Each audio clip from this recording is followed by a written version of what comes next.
Good evening and welcome to Chapter 19. I've taken this chapter and split it into two components. The first section tonight will be the first 36 slides, looking at structures found within the heart. We'll pick back up in lecture later this evening, part 2, looking at EKG, some heart physiology, and studying some blood vessels. So let's get started. Chapter 19 starts off with a basic overview of the cardiovascular system. We notice that the heart, along with the pulmonary function, circulation to the lungs, is to oxygenate the blood. And we basically see the two circuits here in pulmonary circulation. Blood entering the right side of the heart from systemic circulation is deoxygenated and is sent out of the heart to the pulmonary circuit where in the alveolus of the lungs, carbon dioxide is exchanged for oxygen and then enters back into the left side of the heart. The heart, as we know, sits parasagittal left, posterior to the sternum. If we look here on the diagram, sternum, the base of the heart, it sounds rather interesting, but the base of where some of those blood vessels sit actually lies beneath the second rib. The portion of the heart referred to as the apex, which is sort of in this region here, is between the fifth intercostal space. The intercostal spaces are areas between the ribs, and we can use those as landmarks to identify or trace the location of the heart's position in the body. If we remember our membrane coverings, the epicardium, otherwise known as the visceral pericardium, that visceral membrane sits on top of organs in the pericardial cavity. It's a serous membrane with a touch of serous fluid, some adipose tissue covering places, and coronary blood vessels. Those are the vessels that supply the heart with its own circulatory system. Below that, the endocardium is very smooth lining. That's very important for the flow of blood through the heart. That tissue, both in blood vessels and the lining of the heart, needs to be smooth to provide a friction-free surface. Covers valve surfaces, and like we said, the lining, or what's referred to as the endothelia of blood vessels here. Here's a picture of the visceral pericardium, sometimes referred to as the pericardial sac that surrounds the heart, lined by the parietal pericardium, which is on the outside. This fibrous pericardial membrane surrounds the heart, sits right on top of the diaphragm, right here. We see the position relative to the lungs, medial to the lungs. Apex of the heart is slightly left parasagittal. So we would anticipate that the left lung here would be slightly smaller than the right lung here. Lastly, the middle layer, referred to as a myocardium, is a layer of cardiac muscle tissue, which varies in thickness as far as the chambers of the heart, the bottom two ventricles being very thick in nature, with the left ventricle being the thickest in proportion to the other chambers of the heart. The heart does contain a system of fibrous skeleton and collagen, with some elastic tissue as well. This helps to provide for some support when the heart is contracting. The point of the heart is to move blood out of the heart, which we refer to as perfusion. And it gives the heart some rigidity. It helps, like it says, to anchor valve tissue. Also, electrical insulation between the atria and ventricles. It's important that we see some rhythmicity. So when the heart is contracting, there's some coordination there. So that's very important. We're going to look at the time patterns that are produced on what's called an EKG. And the timing of those patterns is very important for moving blood efficiently through the heart. Right. We can see this cross-section of the heart on the outer layer. We see that parietal pericardium with the visceral pericardium on the inside. Towards the middle is the myocardial tissue. That differs in thickness from the left ventricle to the right ventricle, and that endocardial tissue is very smooth. We also see some coronary blood vessels. We'll be taking a look at some of the nomenclature later, supplying blood to the tissues of the heart itself, which is very important. The heart requires a steady flow of blood, specifically oxygen, to prevent fatigue and other things. We know that some of those coronary blood vessels can become blocked, and any blocked vessel is obviously going to cause some tissue necrosis and is going to interrupt with that syncopated rhythm of the heart. If we look at the heart as far as the chambers are concerned, we know that the orientation is important. We start off with the right atrium. It's going to receive blood from systemic circulation coming in from upper and lower extremities via a blood vessel called the vena cava, both the inferior and superior. Also, if you remember, we see the coronary sinus. This is the return flow of blood from the heart itself. The heart has its own VIP circulatory system. I believe up to 5% of that flow is actually sent directly to the heart muscle itself. So from there, the right atrium passes through a valve called the tricuspid valve into the right ventricle. This ventricle tissue is much thicker. It receives blood from the atrium, and it's thicker because from here, blood has to leave and enter a pulmonary circuit to the lungs and the myriad of blood vessels that are found there. Blood flow is returned from the pulmonary circuit via the left atrium. These are coming in from 4 pulmonary veins, right and left pulmonary veins. Now, typically we would see arteries and veins. We'll be looking at those blood vessels later. Arteries typically have oxygenated blood, whereas veins typically have deoxygenated blood. The one caveat to that is the pulmonary system, where pulmonary arteries contain deoxygenated blood and vice versa. This pulmonary vein here would actually contain oxygenated blood coming from diffusion via that pulmonary tissue. Lastly, we see the blood would flow through the heart through something called the mitral or bicuspid valve to the left ventricle. Left ventricle receives blood from the left atrium, and from here we're going to see that flow systemically to the rest of the body. This slide here gives us a much better view or representation of those chambers in a coronal section. Here we have the right atrium. You can see the superior and inferior vena cava here entering the right atrium. Along with that, there are some small fibrous connective tissue called chordae tendineae. And they are attached to these small outcroppings of myocardial tissue called a papillary muscle. Now, these chordae tendineae really help keep the valve in check. In this case, it's the tricuspid valve that's located here. Obviously, 3 cusps of tissue.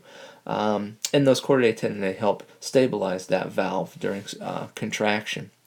Next, we see the right ventricle. Notice a difference in thickness of tissue relative to the right atrium. Okay, here the heart would then contract and force blood out to the pulmonary circuit here via the pulmonary, we call this section the pulmonary trunk.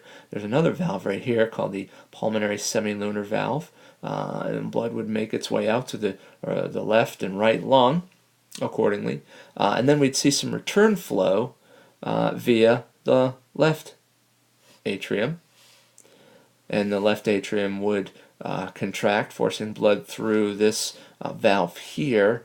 If you can see, that's rather small. It's called the mitral valve or bicuspid valve, 2 flaps of tissue ending in the right ventricle. Now notice here the difference in thickness of tissue. Here's the septum, the middle of the heart, and this chamber contains the thickest myocardial tissue. It makes sense, rather, because that blood is being forced out of the aorta and is going to travel to the rest of the body. Here we remember the coronary circulation pathway. Besides either systemic or pulmonary circulation, 5% of the blood is pumped directly to the coronary system. And it says, to sustain during strenuous workloads, equivalent is 250 milliliters of blood per minute. Reason being, oxygen is required for cardiac muscle tissue. We don't ever want to see those muscle cells be lacking in oxygen. That could also cause necrosis and infarcted tissue. And when those cells die, they're not replaced with other myocardiocytes, but rather scar tissue, which can impede circulation. A moment ago we talked about the fibrous skeleton that is found within the heart. This skeleton is made up of connective tissue, and it really helps to stabilize the heart during contraction. You see this ring around these valves and within the heart, and it prevents what's called dilation. If you can think of a water balloon, if you were to squeeze it, sometimes the edge of that membrane can bulge out to the side. We definitely don't want that to happen during contraction of the heart. When that heart contracts, we want it to work efficiently. So it prevents dilation, lateral dilation on the sides, and really stabilizes it. So when that heart is squeezed, we see a good amount of that blood being perfused, moving through those chambers in the heart. Also, from the top down, we see this cross section. From the back side, this is a posterior view, so things are opposite. This is the bicuspid valve right here, but it appears on the left side of the screen. There's the tricuspid valve, which normally is on the right side of the body, and we can see those three flaps of tissue. Here we see the pulmonary valves, both the aortic and pulmonary valves, which look crescent moons if you can see the shape of those valves. Just flaps of tissue, and when those are open, blood is allowed to flow through, and then they clamp shut during this contraction phase, which we'll be looking at in a few slides here. So we talked about the three primary circuits of blood. First, we have systemic circulation here. When blood is leaving the heart through this aorta, which is the largest vessel diameter of the heart of the body, blood passes through this descending aorta, branching on a number of places, supplying systemic circulation here. Return flow is via the inferior vena cava and superior vena cava up here for the upper extremities. Blood also will then make another circuit to the pulmonary regions of the body, the lungs, right and left lung. Also note, here's a point of interest, these vessels that we're pointing to here. These are arteries and veins, but the veins in this case are red. You can see the right and left pulmonary veins are red, and the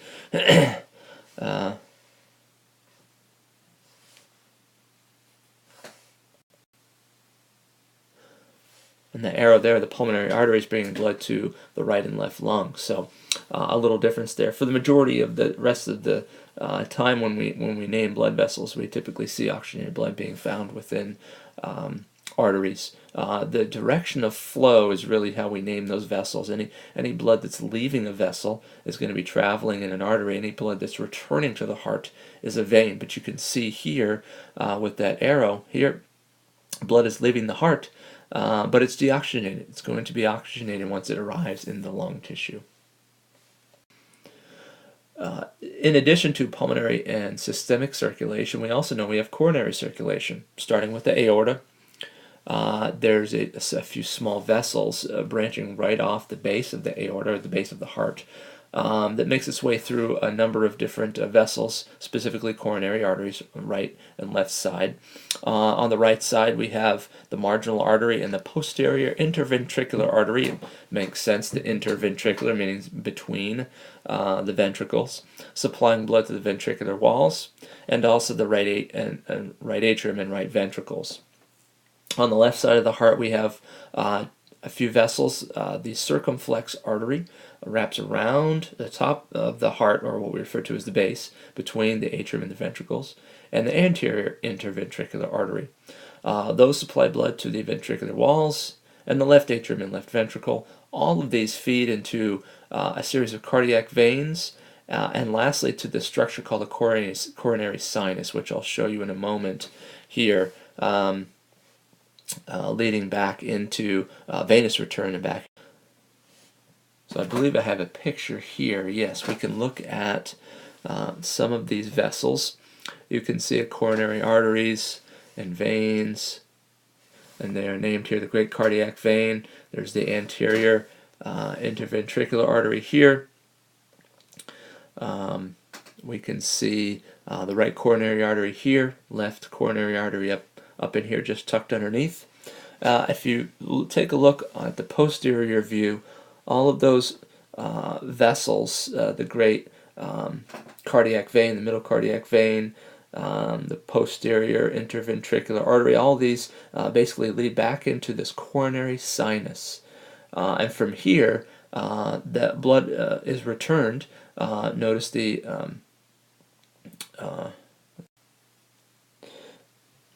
coronary sinus tying back into, let me see, draw an arrow here, back into the inferior vena cava, making a complete circuit.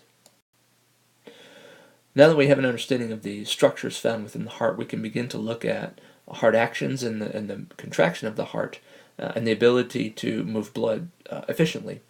There's two patterns of contraction or heart actions we call systolic contractions and diastolic contractions. Basically, a systolic contraction or systole involves an active contraction of the muscle, whereas diastole is a relaxation. Diastolic contractions are equally as important because they allow the chambers to fill with blood and preparing for the next contraction. Here we see atrial systole. During that process, the right and left atria contract.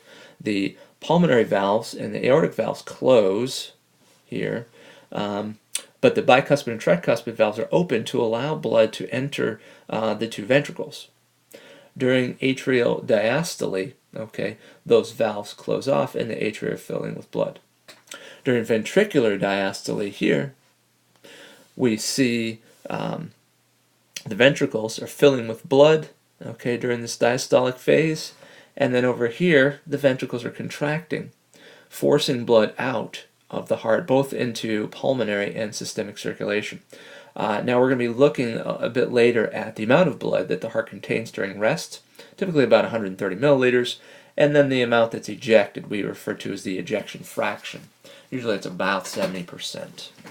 Can change due to contraction, strength of the heart, and exercise patterns and so forth.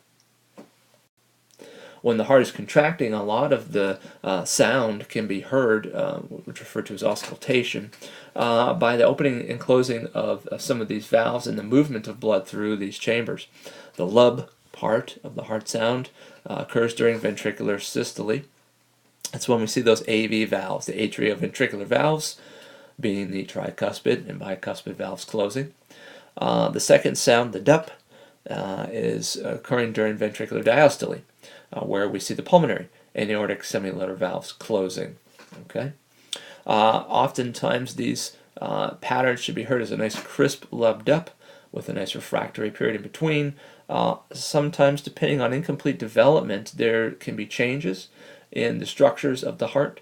Oftentimes there may be a hole in the septum. There's a septum that divides the right and left chambers. Now, as we'll study later in this chapter, in early development, the septum actually is supposed to have an opening called the foramen valve that allows that blood to basically bypass that pulmonary circuit. Oftentimes that needs to close early in development, and sometimes it doesn't. There may also be valve problems. There's a condition called MVP, which is mitral valve prolapse.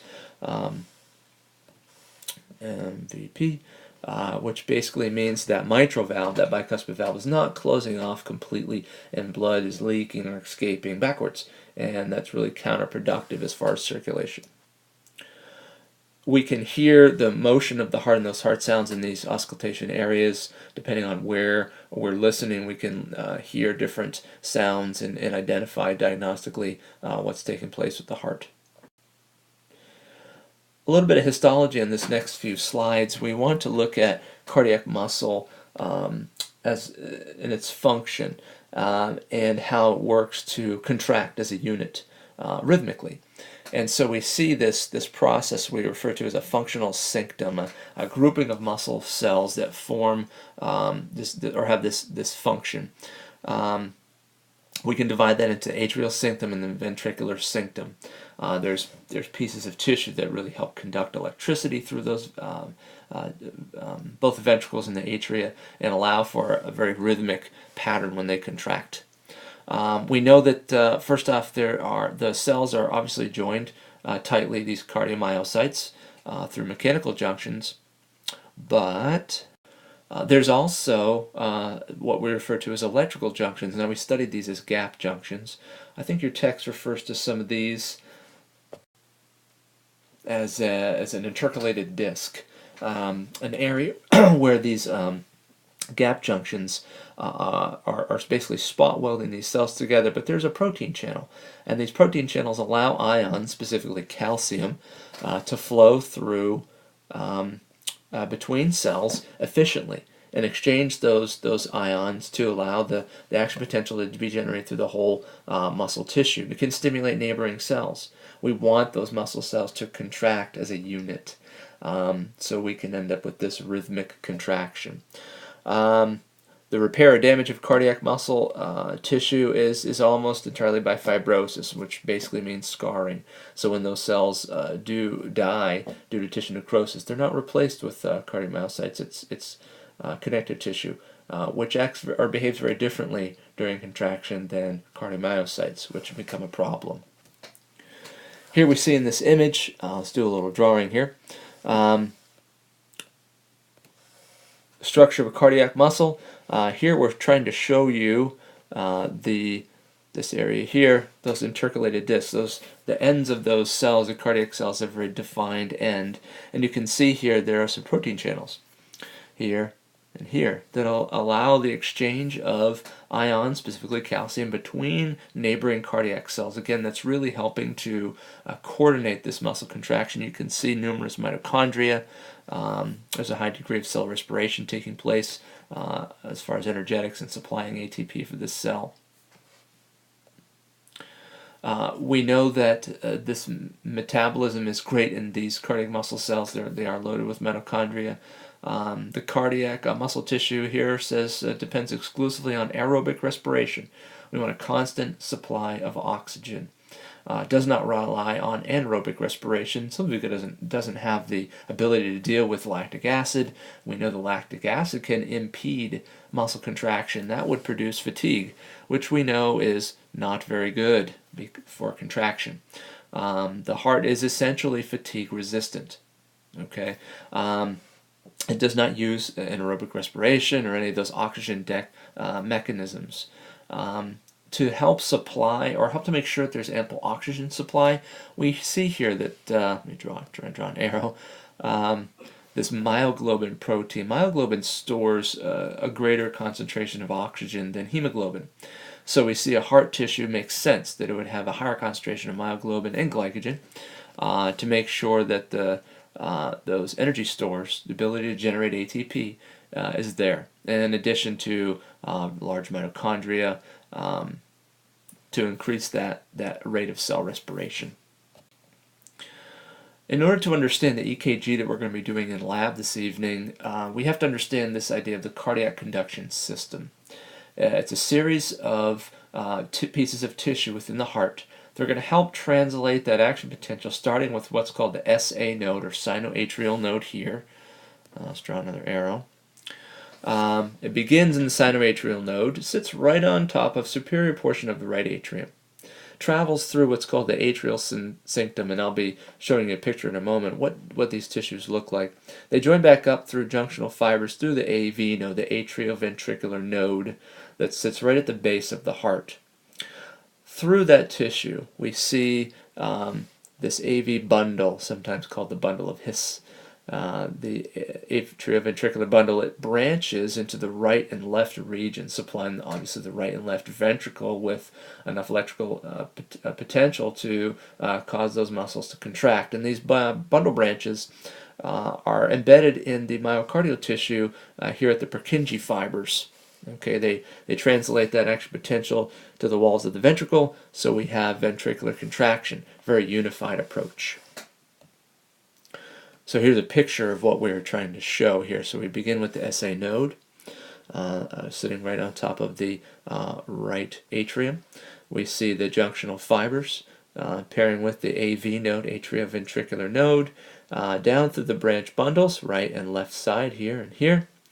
The Purkinje fibers innervate muscle tissue in both the right and left ventricle, and really helping to coordinate that response. It's very important that the upper two chambers contract first, okay, right and left atria, followed by the right and left ventricle for proper perfusion and moving blood into and out of the heart.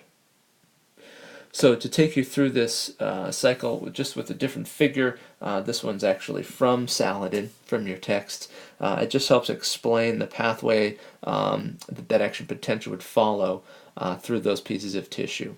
So now this action potential is generated via the SA node, derived from sympathetic nerves, and we know sympathetic stimulation here helps to raise heart rate, okay, preparing for the fight or flight response.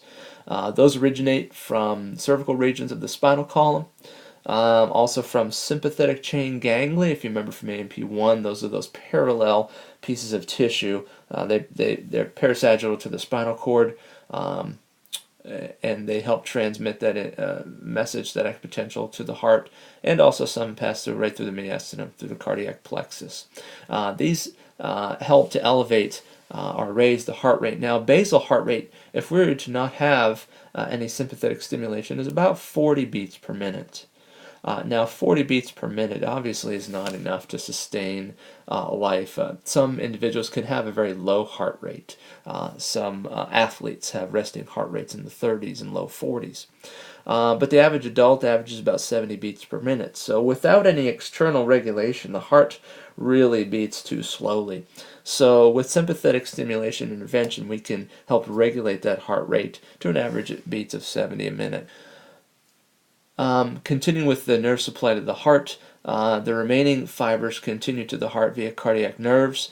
These fibers terminate here in the SA, sinoatrial node, and the AV node. These help to, again, increase heart rate, also increase contraction strength. We have two mechanisms of regulation. If we want to increase blood flow and perfusion, we can increase heart rate, which, as we're going to find out in a moment, increases something else called stroke volume, and the contraction strength. The harder the heart beats, the greater the ejection fraction, the amount of blood that's basically squeezed out of the heart from the right and left ventricle. Also says to dilate coronary arteries to increase that blood flow for perfusion. Vice versa, the parasympathetic nervous system helps to slow heart rate, the rest and recovery phase. Okay, begins with the vagus nerve, extending from the medulla through the cardiac plexus, terminating in the SA node and AV node via the right and left vagus nerve. Okay, we remember that from AMP1. That's our 10th cranial nerve. Parasympathetic stimulation helps to reduce the heart rate down to its resting or basal rate after some sympathetic stimulation, typically due to secretion of hormones, being an arousal state, exercise, or whatnot. This graphic here I really like showing simply because it pairs a number of these diagnostic techniques. We can really understand what's taking place in the heart. So if we start from the bottom up, we can see one diagnostic tool is simply auscultation, listening to the heart sounds and noting when those characters appear. Another tool we have here is EKG. We're going to be showing you that in part 2 tonight during lecture, what this pattern of sinus rhythm means and what's taking place in the heart. We could also measure the volume of blood leaving the ventricles, and that would help us understand perfusion. Is the heart working to move a good amount of blood? And lastly, we can measure overall pressure in certain places, and changes in blood pressure are really important to maintain. So we see the phases of the cardiac cycle begin with ventricular ejection. This is basically the amount of blood that's moved out of the heart, perfused during ventricular systole. We have what's called stroke volume, or SV. Okay, about 70 milliliters of blood is ejected from the ventricle, of typically about 130 milliliters in each ventricle. Now that amount can change. Sometimes it says here as high as 90% during vigorous exercise. Obviously, we would change the rate and the contraction strength. And we see the end systolic volume, or ESV, is basically the amount of blood that's left behind. what's left over. So the stroke volume is going to change depending on a number of things: exercise, the contraction strength of the heart, and possibly a disease process. If the heart is weakened in some state, then obviously the stroke volume is definitely going to be affected. If the stroke volume is affected, we typically see two problems that occur. This first problem here is referred to as pulmonary edema. Okay, in pulmonary edema, you can see that this fluid is built up in the lungs simply because the left ventricle is pumping less blood than the right, and we see a buildup of pressure that backs up in the lungs. Okay, and causes this fluid, this plasma-like fluid, to just perfuse out of those vessels into the lung tissue, causing some problems, sometimes referred to as congestive heart failure, congestion being that buildup of fluid, simply due to the inability of the heart to move that blood or eject that blood properly. Another problem that could occur if the right ventricle pumps less blood than the left, with pressure backs up, causing systemic edema. This would be sort of the opposite here. The fluid builds up in the extremities, in between tissues, causing a problem. Now, a moment ago we talked about the stroke volume, the amount of blood that is ejected from the right and left ventricle. They can hold, if you were to literally excise a piece of tissue and pour all the blood into a graduated cylinder, it would measure about 130 milliliters. So when the heart's beating at a consistent rate and strength, we're moving about 70 milliliters of blood with every contraction. Now, if I took that amount and multiply it by the number of beats, if you will, the number of systolic contractions of the ventricles, I could understand what's referred to as cardiac output. And it's a volume measurement. How much blood is the heart moving every minute? So for example, I would take the heart rate. Great question for a test or a quiz. Hint, hint. Cardiac output, I take the heart rate, for an average of, let's say, 70 beats a minute, 70 BPM, times the stroke volume. Okay, we said we're moving an average of 70 milliliters of blood, which would equal, if I can write here, 4,900 milliliters of fluid every minute, or about 4.9 liters. Here we see about 4 to 6 liters per minute at rest. Now we know that individuals, like we mentioned, athletes, have a much lower resting heart rate. They can move the same amount of blood with a lower heart rate. Simply because their heart is stronger, contracts more vigorously, and is more efficient. It says here red blood cell leaving the left ventricle will make a complete circuit in about 1 minute, depending on the rate and cardiac output. That can change, again, due to vigorous exercise. It's going to increase cardiac output, can be between 21 to 35 liters per minute. Again, the efficiency increases with that adaptation. Now, one point of interest here, we see this definition referred to as cardiac reserve. So there's a difference between a person's maximum and resting cardiac output, which has a base in heart rate. Okay, it says increases with fitness, decreases with disease. Oftentimes we notice high-altitude climbers, they start to lose their cardiac reserve. Their resting heart rate is so high due to a drop in oxygen. They exhibit what's called hypoxic conditions. And the concentration of atmospheric oxygen is so low, their heart rate is sped up. They have a very high resting heart rate, and at some point, as they climb some of those very high mountains, their resting heart rate is equal to their maximum heart rate. So all they can do is simply rest. And they have to be very, very careful. They can easily overwork themselves and so forth. We see here also that the cardiac output constant increase with age as an adaptation. Heart rate may increase as the stroke volume decreases.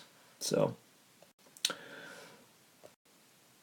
we looked at a figure a moment ago describing some of those diagnostic tools, such as auscultation, listening to the heart, running an EKG. We also are going to be measuring blood pressure in our lab later next week. One of the things that we can also use as a diagnostic tool is a simple pulse, which is defined here as a surge of pressure produced by each heartbeat that can be felt by palpating. an artery, a superficial artery, with the fingertips. Oftentimes we know of our pulse points. Okay, pulse points vary throughout the body. You have referred to as like a carpal pulse, axillary pulse, brachial pulse, inguinal pulse, popliteal pulse behind the knee, and a pedal pulse in the lower extremity in the foot. As far as heart rate, infants have a heart rate of 120 beats per minute. They have a high degree of metabolism and lots of loss of body heat as well. Females average 72 to 80 beats a minute. Young adult males a little bit lower in that range, as we saw before, the increase with elderly. Changes in heart rate. Sometimes we see those effects could be due to a variety of things: loss of blood, anxiety, fever, stress. Resting adult heart rate above 100 beats per minute we call tachycardia. The flip side of that is the condition called bradycardia, where we have a resting adult heart rate of less than 60 beats per minute in a sedentary person. Obviously, we do see lower resting heart rates in individuals that are more trained or endurance athletes.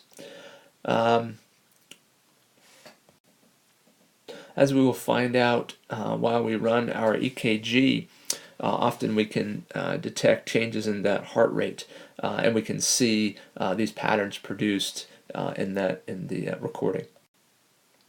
We know that the regulation of heart rate and contraction is due to that sympathetic and parasympathetic stimulation. There's other effects, specifically chemicals, electrolytes, things like potassium and calcium, that have a chronotropic effect, as we see an effect on the heart rate. Excess potassium in some of those cardiocytes produces hyperkalemia.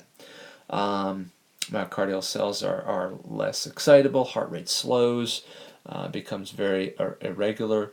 I believe during times that we have capital punishment, it's usually a triple cocktail, series of 3 injections. First one is a heavy dose of barbiturate, which puts you to sleep. The second drug they give you is pavlovan, which is a smooth muscle, paralyzes the smooth muscle of your diaphragm. Basically, you stop breathing. And the last one being a very large dose of potassium chloride. And as we see here, potassium chloride slows heart rate. And in their case, they're looking for no heart rate, so which would show up on an EKG.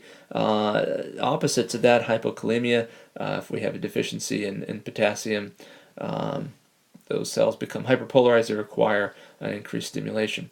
Calcium has an effect here. We see hypercalcemia. That can also decrease heart rate, or hypocalcemia, deficiency of calcium, increases heart rate and contraction strength. So some other chronotropic effects due to certain electrolytes.